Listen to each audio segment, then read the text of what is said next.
BHU की physical education department के छात्रों के बीच अनुराग ठाकुर पहुंचे। बीएचयू में अनुराग ठाकुर एक शिक्षक की भूमिका में दिखाई दिए। एक खिलाड़ी को मैदान में कैसे रहना चाहिए उसके विषय में भी छात्रों के सामने बात रखी। उन्होंने फिट इंडिया के तहत सरकार के किए जाने वाले कार्यों को छात्रों के बीच रखा। उन्होंने छठे चरण के चुनाव को लेकर कहा कि लोग भाजपा को वोट दे रहे हैं और मोदी जी और योगी जी के नेतृत्व में देश आगे बढ़ रहा है। साथ ही सपा सरकार में सुब्रत पाठक के ऊपर दर्ज हुए मुकदमों पर कहा कि षड्यंत्र करके जो मुकदमे उन पर लगाए गए थे उनको न्यायालय ने भी झूठा माना है। युवा देश का वर्तमान और भविष्य है और देश के सामने जब जब चुनौतियां आती हैं उनको अवसर में बदलने का काम भी युवा करता है।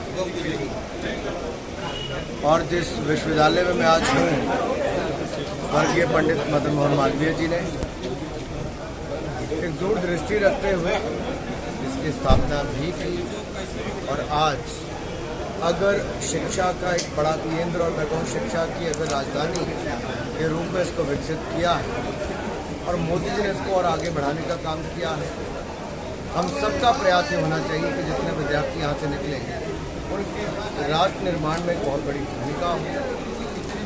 वो अपना भविष्य तो संवारे हैं, भारत को भी आज़ादी की 75वीं वर्षगांठ से 100वीं वर्षगांठ शताब्दी समारोह तक के समृद्ध काल में उन ऊंचाइयों पर हर क्षेत्र में लाने का प्रयास करें जिसकी कल्पना कभी स्वामी विवेकानंद जी ने की। हम सबका ये प्रयास होना चाहिए कि भारत को आगे बढ़ाएं और जब ऐसे ऊर्जावान छात्रों के बीच में आता हूँ तो ये और विश्वास पक्का हो जाता है कि ये सब जाकर अपनी एक अहम भूमिका निभाने वाले। सर, स्टार्टअप की बात की, एंटरप्रेन्योर की बात की, किस तरीके से छात्रों को आगे आना चाहिए? देखिए, आज के युवाओं को टेक्नोलॉजी का लाभ उठाकर और समाज में किन क्षेत्रों में बदलाव लाया जा सकता है, कौन से ऐसे प्रोडक्ट हैं जिससे लाभ हो सकता है। आपने देखा जहाँ जहाँ युवाओं ने ऐसे प्रयास किए टेक्नोलॉजी के माध्यम से, चाहे ऑनलाइन बाजार की बात करें या फिर ऑनलाइन एजुकेशन की बात करें, ऑनलाइन ट्रांसपोर्टेशन की बात करें या ऑनलाइन मार्केटिंग की बात करें, ऑनलाइन पॉलिसी की बात करें, इन सब में ही बहुत ज़्यादा विकास हुआ है और स्टार्टअप से यूनिकॉर्न बनने का काम है। ये मोदी जी की सोच थी कि स्टार्टअप नेशन बनाना है और स्टार्टअप इंडिया ये मोदी जी की कल्पना के अनुसार ही आगे बढ़ रहा है और भारत के युवा इसमें अपना बहुत बड़ा योगदान दे रहे हैं। काशी को दिव्य और भव्य बनाने में मोदी जी का बहुत बड़ा योगदान है।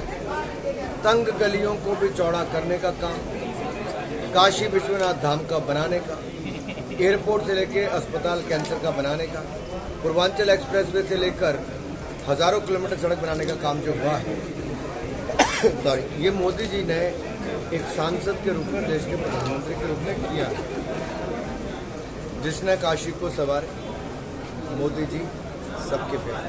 छठे चरण के मतदान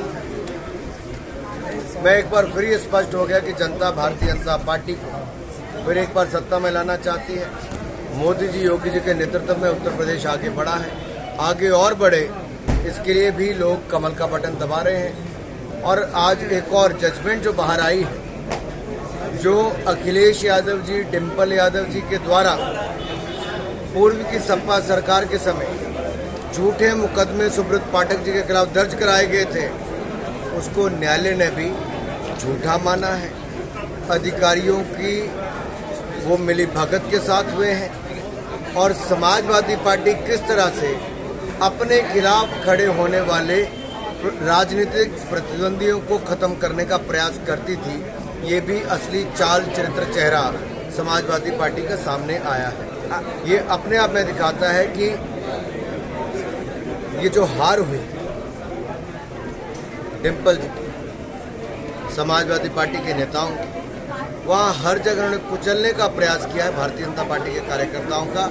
लेकिन अब न्यायालय के फैसले के बाद भी जहाँ एक और आतंक के तार समाजवादी पार्टी से जुड़ते थे, वहीं पर इस तरह से झूठे मुकदमे बनाने के सीधे आरोप सिद्ध हुए हैं समाजवादी पार्टी के। पेश है न्यूज बकेट हिंदी मासिक पत्रिका। पढ़ें इस महीने की पूरी खबर विस्तार से हमारे न्यूज बकेट की मैगजीन में। हमारी ई मैगजीन को मुफ्त में पढ़ने के लिए अभी लॉग इन करें www.newsbucket.in पर। इसके अलावा रोज की ताज़ा खबरों के लिए हमारे YouTube चैनल को तुरंत सब्सक्राइब करें।